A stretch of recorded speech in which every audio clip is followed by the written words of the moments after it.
Good morning, friends.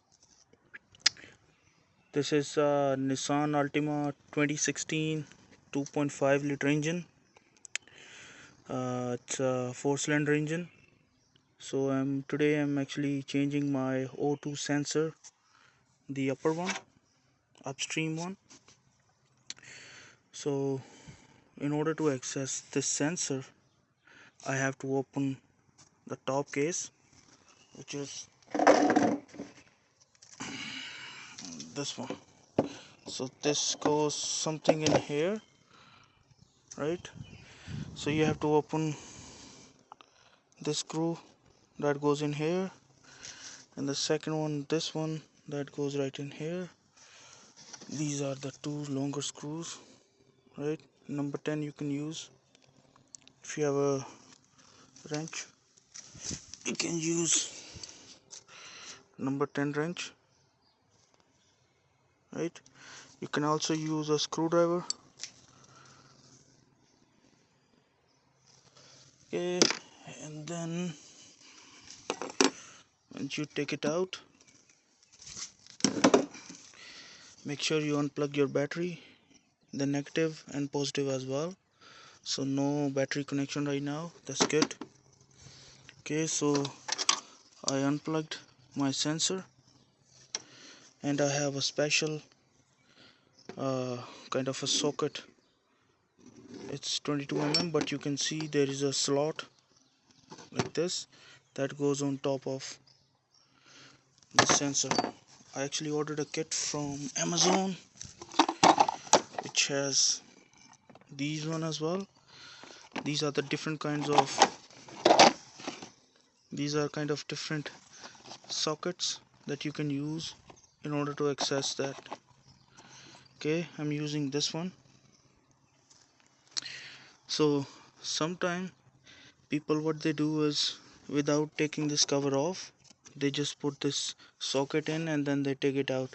But it's always very kind of easy to do the other way, where you can take one, two, and then there's a third one, and then there is a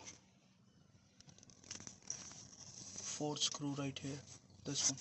So take all those four screws out like this. Again, you can use a socket 10 mm wrench, right? This one.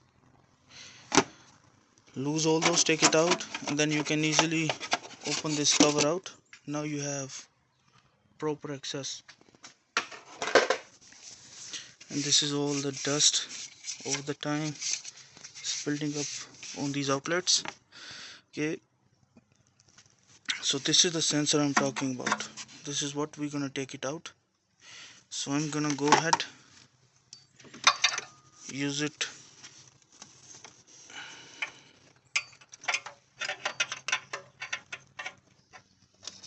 this way. So one thing you can see, when I'm using this kind of socket, the cable, this one, is coming in contact, so it's not letting me going all the way down over there. So I'm gonna try use the different set, one of these. Okay, so I'll pause the video here and then I'll show you how we'll do it.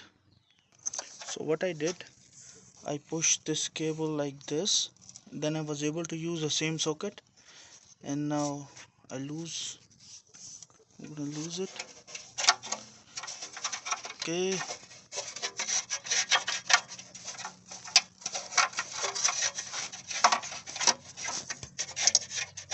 very gently take it out.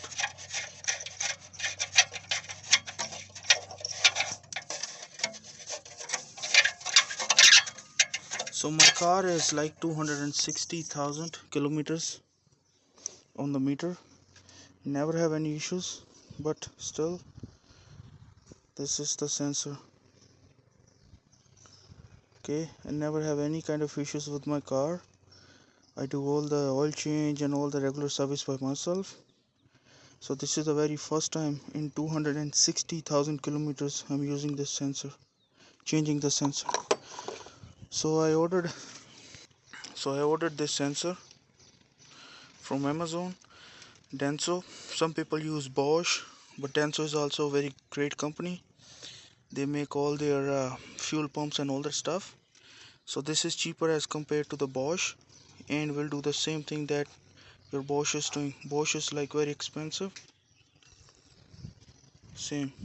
Okay, and that's not Chinese. This is USA one. Okay, Denso. So this is the older one, and that's the new one. I didn't take out this cover yet, but that's the newer one. Okay, so they are exact same. Okay, so there is a cover that you need to take it out. Okay, and then there will be a sealant that is on it, like a grayish color. So just make sure that thing won't go on those holes, right? So I'll show you 1 second. So that's the newer one, and you can see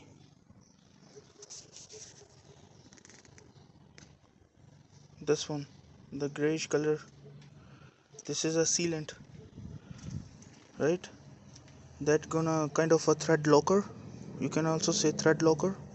So it's basically a sealant that's gonna go in and lock the threads, so it won't come off loose. And this is the exact same. Make sure these holes are clean.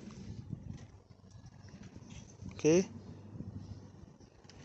can see a little bit in here. I will clean it before putting it on.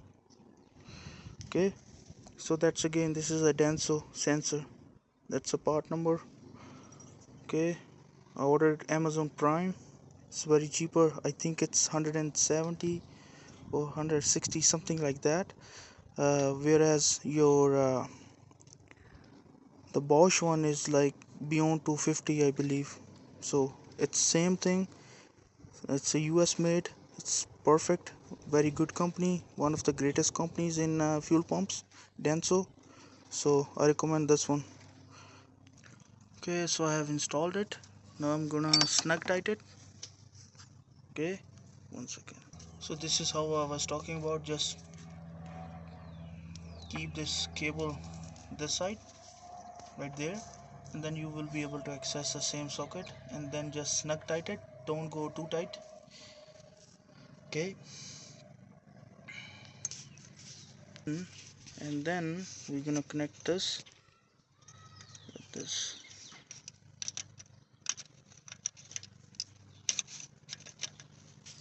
Let me take the camera 1 second off. So as you can see, it's good now. Put it back on. Now what I'm gonna do is I'm gonna put this cover back on right here, and then the top, which is over here, that goes kind of a breather that goes into it, and then we can turn the batteries connections back on, and then we'll start the car and then let you guys know. So just on a side note, I just cleaned this inlet of the breather. It was full of dust. Okay, so just gonna put it back on. It should be okay. Okay, so now this cover is back on. Okay, that is back on. Sensor is there. I'm gonna put the battery connections back on, and then we're gonna start the car.